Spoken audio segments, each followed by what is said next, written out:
Sebelum melanjutkan, jangan lupa subscribe dulu, terima kasih.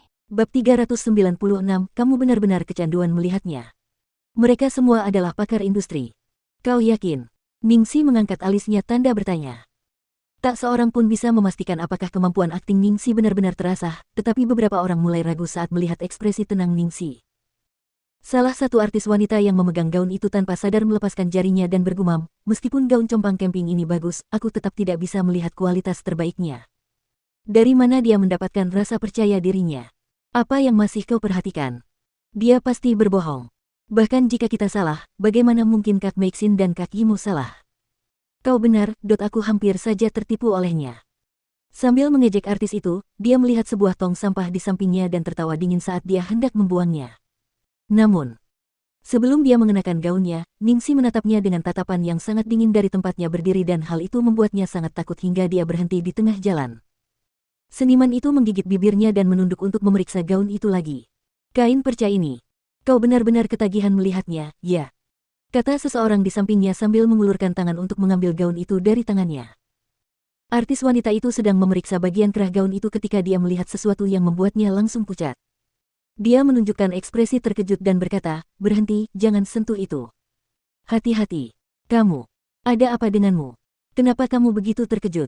Seniman itu menunduk untuk memeriksa lagi sebelum menelan ludah dan menyerahkan gaun itu ke tangan orang lain. Ia kemudian berkata dengan suara rendah, "Ini terlihat seperti rancangan GE." "Apa itu GE?" "Itu merek kesukaan Kak Yimo." "GE." Ada banyak orang yang tidak suka pada Suimo yang hadir, jadi mereka semua benar-benar tahu kesukaannya. Ketika semua orang di samping mendengar ini, mereka langsung pucat pasi. Secara emosional, suara mereka tanpa sengaja menjadi lebih keras. "Apa?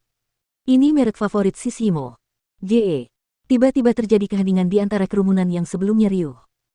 Ketika orang-orang melihat logo kecil pada gaun itu, mereka segera mengembalikan gaun itu kepada artis wanita pertama dengan rasa takut. "Lalu mengapa kamu memberikannya kepadaku?" Dia tidak tahu apakah gaun itu telah rusak karena semua yang terjadi sebelumnya. Jika memang ada noda atau tanda di atasnya, siapa yang salah? Artis wanita itu memegang bahan tipis itu seolah-olah dia sedang memegang emas dan tampak seperti hendak menangis saat dia berjalan ke arah Suimo dan gengnya. "Kak Yimo, gaun ini." Suimo sedikit mengernyit dan menatap Zhao Meixin. "Ada apa?" Zhao Meixin melihat ada yang tidak beres dan bergegas menghampiri untuk mengangkat gaun itu. "Kak Meixin, gaun ini sepertinya dari GE." "Omong kosong apa? Kau pasti buta. Gaun-gaun GE terkenal dengan keanggunannya, bagaimana mungkin kain perca ini bisa?" Sebelum dia menyelesaikan kalimatnya, Zhao Meixin melihat stempel unik GE, logonya sederhana namun disulam dengan benang emas yang mewah. Ini tidak mungkin." Liang Bikin juga sudah bergegas menghampiri dan ternganga melihat logo itu, ini mungkin palsu. Tiruan. Ningxi ini punya nyali. Beraninya dia meniru merek. Bahkan jika dia membuat versi bajakan, setidaknya buatlah terlihat mirip. Kain linen kasar ini tidak terlihat seperti merek favorit si Simo, kan? Zhao Meixin memijat pelipisnya dan berjalan ke sisi Suimo. "Yimo, lihat gaun ini." Suimo menggunakan jarinya untuk sekadar mengangkat gaun itu agar dapat dilihat lebih dekat dan ekspresinya berubah pada saat berikutnya. "Pakaian yang tidak mencolok ini. Benar-benar dari GE."